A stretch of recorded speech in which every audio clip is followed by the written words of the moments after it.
இஞ்சி பூண்டு பேஸ்ட்டு, மிளகாத்தூள், மஞ்சத்தூள். அடுத்து பார்த்தோம்னா பிரியாணி உப்பு. எவ்வளவு தைரியமா கவரோட போடுற பத்தியில.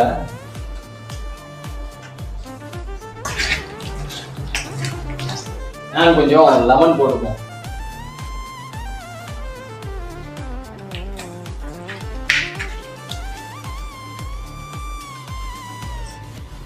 வச்சாச்சு. அடுத்து கொஞ்சம் ஃப்ரிட்ஜில் வச்சு மேரினேட் பண்ணிடலாம். ஸோ வந்துட்டு அடுத்து ஒரு 30 மினிட்ஸ் கழிச்சு வந்து பேலன்ஸ் பண்ணுவோம்.